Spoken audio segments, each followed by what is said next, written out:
केंद्रीय गृह मंत्री अमित शाह रविवार को मुंबई में थे। उन्होंने विले पार्ले के डढ़ाकुर कॉलेज में प्रधानमंत्री मोदी के मन की बात का 100वां प्रसारण सुना। इस कार्यक्रम के बाद मुख्यमंत्री एकनाथ शिंदे के साथ उन्होंने आधे घंटे तक बंद कमरे में चुनाव को लेकर के बात की। कहा जा रहा है कि दोनों नेताओं के बीच शनिवार और रविवार को आए महाराष्ट्र के कृषि उपज समितियों के चुनाव नतीजों में महाविकास अघाड़ी को मिली सफलता का राज्य के सियासी गणित और आगामी महानगर पालिका चुनावों पर होने वाले असर को लेकर के भी चर्चा हुई है। दरअसल मुंबई में सोमवार की शाम को बीकेसी मैदान में महाविकास अघाड़ी की वज्रमुठ सभा आयोजित हुई। महाविकास अघाड़ी में शामिल तीनों दल शिवसेना, यूबीटी, कांग्रेस और एनसीपी इस सभा को सफल बनाने में जुटे रहे। इसके बारे में भी केंद्रीय गृह मंत्री अमित शाह ने मुंबई के नेताओं से फीडबैक लिया है। महाविकास अघाड़ी की इससे पहले संभाजीनगर और नागपुर की सभाओं को जनता का अच्छा रिस्पॉन्स मिला है। मुंबई की सभा को लेकर तीनों बड़ी पार्टियां बड़ी तादाद में भीड़ जुटाने का प्रयास कर रही। एक महीने में अमित शाह की ये दूसरी मुंबई यात्रा है। पिछली बार वो महाराष्ट्र भूषण पुरस्कार समारोह में भाग लेने मुंबई आए थे। नवी मुंबई के खारघर में आयोजित इस सभा में लू की चपेट में आने से 14 लोगों की मौत हो गई थी। महाराष्ट्र की राजनीति में इसे लेकर अब तक विवाद जारी है।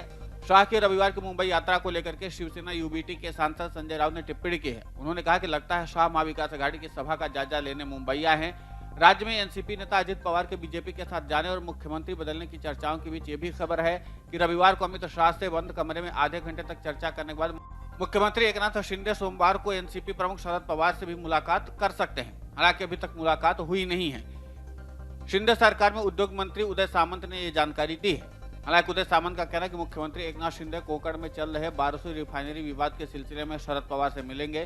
दूसरी तरफ केंद्रीय मंत्री नारायण राणे ने भी चैलेंज दिया है कि शिवसेना, यूबीटी के प्रमुख उद्धव ठाकरे बारसूर रिफाइनरी परियोजना का विरोध कर रहे लोगों के समर्थन में कोंकण आकर दिखाए। वहीं सांसद संजय राउत ने राणे के चैलेंज को स्वीकार करते कहा, अगर राणे में साहस है तो उद्धव ठाकरे को कोंकण में आने से रोक कर दिखाएं।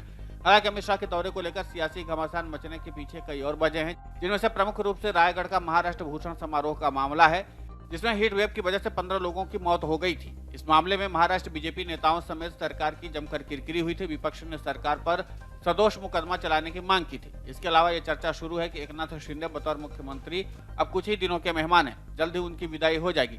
यह दावा उद्धव ठाकरे गुट के नेता संजय राउत द्वारा किया गया है। वहीं चर्चा यह भी शुरू हो चुकी है कि अजित पवार भी एनसीपी के कुछ समर्थक विधायकों के साथ बीजेपी में शामिल हो सकते हैं। ऐसे में अमित शाह के इस दौरे को काफी अहम माना जा रहा है।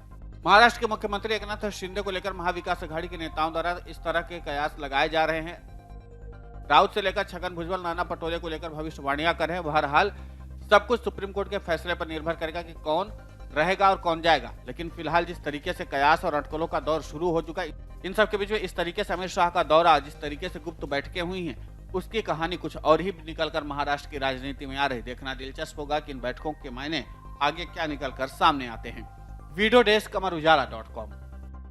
मन से उजाला कर चले, मन से